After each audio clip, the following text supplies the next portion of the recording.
Welcome back, ladies and gentlemen, to the 3K Challenge, where I, Mikey Millions, am squaring up with the market to achieve thick bags. But the market has been a little rough on me lately, not gonna lie, and my goal to earn enough money to buy crab rangoon has gone unmet due to my continued employment of the TLS strategy, which stands for trading like, I can't say it in the first 30 seconds of a YouTube video. I've had some decent trades along the way, but the market has gone up a lot in the last 2 weeks, leaving my iron Condor in hot water. With the short strike at SPY 570, I'm flirting with danger. This week, I gotta get my act together, and it would be really nice if SPY could take a nice little dip so my iron Condor can turn green for once. I think that's unlikely, and in fact, I think we will be at all-time highs before July, so I'm having a really rough time not becoming overzealous. Will this iron Condor blow up my account? Let's find out. It's Monday morning on Cinco de Mayo, shortly after market open. The market is coming down a little bit here, which is not unexpected after 9 green days in a row. This will certainly help my iron Condor by giving me some breathing room versus my short call at 570. You'll also recall I've been wheeling Soxal. My covered call got assigned last week at the $12 strike. Now the stock is a little above 13. On Moomoo, we can see that SPY coming off has me back in the green for the challenge since my iron Condor is benefiting from this dip. However, I think it's really unlikely that we stay red through the end of the week. We'll probably even be green by the end of the day. It's taking every ounce of strength I have not to just close everything and buy calls, but I really want to stay mechanical and not trade on vibes. In any case, getting assigned on Soxal last week means I have a little over $1,200 in buying power. With the market down a few ticks, now is the time to sell my next Soxal wheel. I'll open options on Soxal, and I'll sell a cash secured put expiring this week. I'm pretty torn between the $12 strike and the $12.50 strike. The premium difference isn't that high. However, I think Soxal is more likely to go up than down this week, so I'm gonna sell one strike out of the money and sell the $12.50 strike put for about $50. This will make my break even almost exactly $12 on this specific short put. If Soxal finishes above $12.50, of course I will collect the whole premium as profit.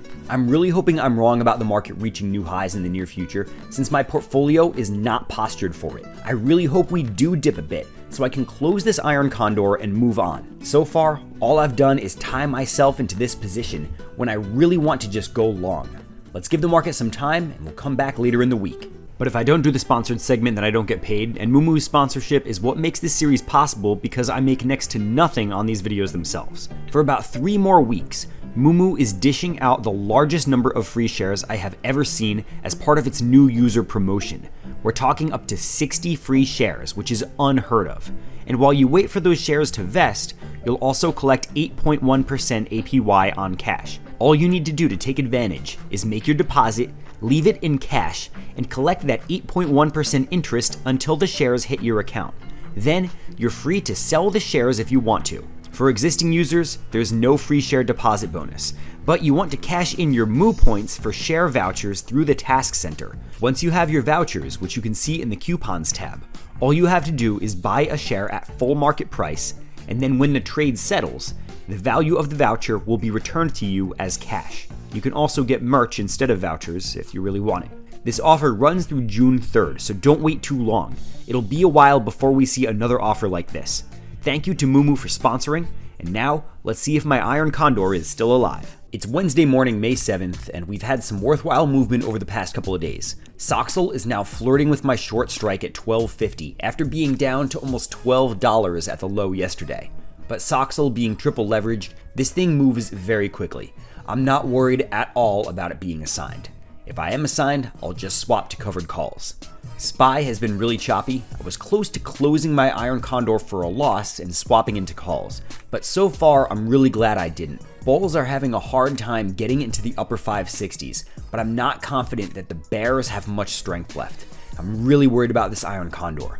The reason SPY is up today is that Treasury Secretary Scott Bessent is apparently going to meet China in Switzerland to start talking about trade. This is really what I've been waiting for, so I'm excited to see this meeting happen.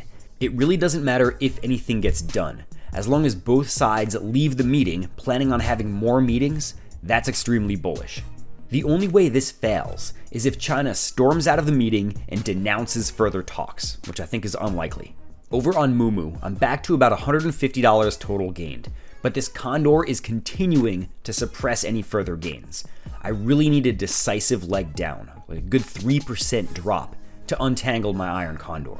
I'm really conflicted because I'm extremely bullish right now. I think Besant and whomever China sends will shake hands, do some pomp and circumstance, and the market will rally uncontrollably. But I historically suck at predictions like this, and the right way to run an iron Condor is to not trade until your short strikes are tested. And so far that hasn't happened. So I'm glad I didn't go long at my first instinct. My ego and super ego are fighting with each other right now. I want to go long very badly, but my more controlled side says let the Condor work and let Theta do its job. Also worth considering, we have a Fed rate decision at 2 p.m. and a JPOW speech at 2:30. I think it's pretty much a given that there will be no rate cut, but of course if that happens, markets will fly to Alpha Centauri. On the other hand, JPOW speeches usually tank the market, so this could be an exit opportunity for my iron Condor this afternoon.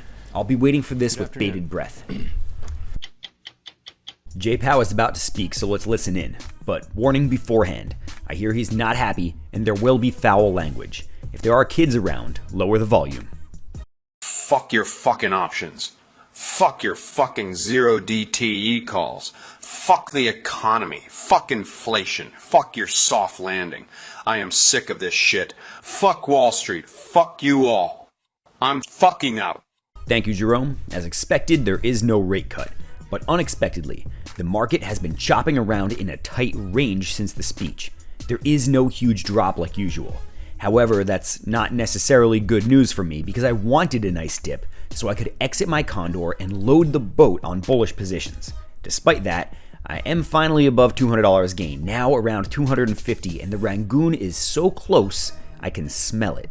I am so conflicted on if I should close this now and just reload, or if I'd be a fool to take a loss when SPY has so far had a really hard time getting above my 570 short call. I'll try to rest easy and hope for some decline tomorrow. It's Thursday, May 8th, and Mango is due for an announcement with the UK to announce a trade deal. Markets are obviously happy, my Condor is in even worse shape than yesterday, and Soxol is now above 1350, so way out of the money versus my short put. I can't see how this UK announcement would not be a sell the news event. I think we are likely to see an agreement that includes basically nothing and we end flat for the day. Over the coming weeks, that won't matter. The goal of trade agreements right now isn't to sign meaningful trade deals. It's just to sign a large number of trade deals. So a deal with the UK that says the UK will buy American corn and the US will buy British haddock, that's trade deal count +1. That's all that matters. So while I am extremely bullish in general, I think the move here is to sustain my Condor, but close this Soxol put for a gain. There's only $14 of premium left on it, so I'll take my $34 gain. And when the market briefly dips on the UK deal, I'll reserve the right to re-enter for the bull market, which will resume tomorrow. Okay, so I was a little off and the market is just loving this. The deal describes how taxes on US consumers will rise, and in exchange, we will sell food products to the UK. And I can honestly see why the British would want this deal, because their cuisine is just absolute garbage. If there's one thing the US does right, it's barbecue, and the UK has a lot to gain here, and presumably US farmers may get some benefits. It's also fun that you can see the exact moment when Lutnick started talking versus when he stopped talking. But that's besides the point. I expected the market to drop through the rest of the day on this news, followed by a huge rally starting tomorrow. But since there wasn't much premium left on my Soxol put anyway, I didn't really miss out on anything by closing it. But let's look more closely at my iron Condor. This is a good opportunity to talk about adjustment. With SPY close to 570, my 490 by 470 put wing has almost nothing left on it. I have about $20 of premium left to gain from the put side. I have an unrealized gain close to the maximum potential gain on my put swing. Therefore, if SPY rises more, I have almost nothing to gain, and my position is effectively a call credit spread. And since I'm so bullish, this is a completely absurd position. To adjust this, I'm going to roll up my short put from 590 to the new 16 delta strike. This will allow me to collect more premium and expand my break even out further. If SPY rises more, I will have a short put losing value, which will protect me to some degree. In exchange, I'm obviously going to take on more risk. If SPY does start to decline rapidly, my short put will be at a much higher strike, which means I could be in the red much sooner. I'm also expanding my put wing from $20 wide to something much larger. This will entail having a much larger potential loss since my put wing will be very wide. So to collect additional premium by rolling up my short put, I'll first open the SPY options chain and go to my expiration date of May 30th. I need to buy back my short put at $4.90, which will cost about $69. If I slide over to the delta column, you can see that the delta on this short put is only 3, so I'm way out of the money. And now I will sell a new short put closer to SPY's current price. Let's look for the new 16 delta, and that is the 535 strike. Selling this put will give me about $285. So by purchasing the $4.90 and selling the $535, I will collect about $215 in additional premium. I'm not sure what this will do to my Moomoo interface. I don't think it'll keep the Iron Condor listed as one position. And let's see. And here it is, Moomoo is now separating those wings and calling it 2 credit spreads, with a third position for the short put I recently closed. So I have a $366 realized gain, but a large unrealized loss. By doing this roll, I have expanded my break-even from about $575 to $577.50 and collected an additional $215 of premium. But now my put wing is $535 by $470, so a maximum potential loss of $6,500 minus my premium collected if we tank to $470. That's the whole 3K challenge right there. I'd be smoked. So obviously I'm not really happy with this position, but if the bears continue to put up fierce resistance at $570, I may yet come out on top. I'm also going to outright buy 2 shares of Soxel with my short put premium, because I gotta reinvest my gains somewhere while I can. Obviously this really isn't what I wanted, and Crab Rangoon has slipped away once again. But to show that I'm not lying about being bullish, I'll share that I also sold multiple Hood short puts on my Robinhood account, and also sold an Amazon put. I'll reinvest these gains into dividend shares and continue wheeling. I really am extremely bullish on US equities right now. Tomorrow could be a big day for SPY though, and Monday will be an even bigger day once we get info about the US-China convention in Geneva.